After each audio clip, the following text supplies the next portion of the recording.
BA तृतीय वर्ष के 5th सेमेस्टर का इतिहास, मिडिवल एंड मॉडर्न हिस्ट्री, मध्यकालीन एवं आधुनिक भारत का जो इतिहास है, उसका जो पेपर प्रथम है वो नेशनलिज्म इन इंडिया, भारत में राष्ट्रवाद है। इसमें जो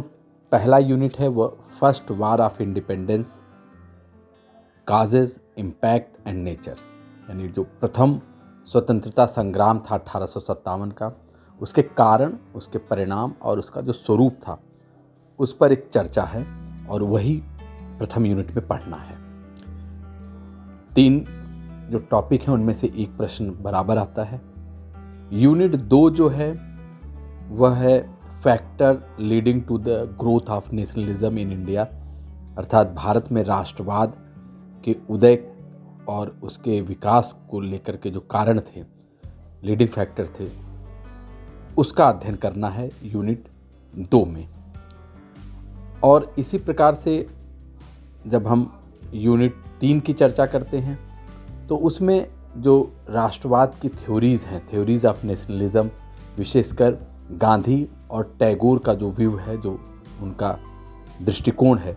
और किस दृष्टि से वो राष्ट्रवाद को व्याख्यायित करते हैं, यह इसका अध्ययन हमें यूनिट 3 में करना है। यूनिट 4 में जो अर्ली फेज़ है, early phase the ideology, programme and policy of moderates, यानी जो उदारवादी हैं उनका जो भारत में जो राष्ट्रवाद प्रारंभ होता है और जो विशेषकर कांग्रेस का उदय होता है और उसके बाद जो उदारवादी नेतृत्व का जो प्रोग्राम होता है, जो उसकी विचारधारा होती है, किस प्रकार से वो टैकल करते हैं अंग्रेज़ों के साथ, इसका अध्ययन हमें यूनिट 4 में करना है। यूनिट 5 में एक्सट्रीमिस्ट फेज़ है,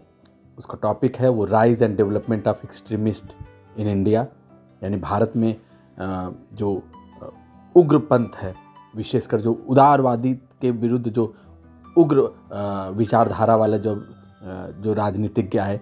लाल बाल पाल जो आए, उन लोगों का जो राइज एंड डेवलपमेंट होता है, जो उत्थान होता है और जो विकास होता है, उसको पढ़ना है। साथ ही यूनिट जो 6 है उसमें हम स्वदेशी मूवमेंट, स्वदेशी आंदोलन को पढ़ते हैं और जो कांग्रेस का स्प्लिट है सूरत में, उसका अध्ययन भी इसी में हम करते हैं। यूनिट जो 7 है उसमें राइज ऑफ मुस्लिम लीग का जो उत्थान होता है, उनकी डिमांड्स एंड प्रोग्राम, उनके क्या क्या डिमांड्स होते हैं, किस प्रकार से उनका प्रोग्राम आगे बढ़ता है, इसका अध्ययन करते हैं। किस प्रकार से वो राष्ट्रवाद के साथ जो है वो कदम ताल मिला करके, या किस प्रकार से वो जो अपने डिमांड्स रखते हैं और राष्ट्रवाद का उसका पर क्या उसका प्रभाव पड़ता है, इसका अध्ययन हम यूनिट 7 में करते हैं। यूनिट 8 जो है वह है national awakening during first world war, Lucknow pact and home rule movement, यानी जो प्रथम विश्व युद्ध होता है उस समय जो राष्ट्रवाद का जो अवेकनिंग है उसमें होम रूल मूवमेंट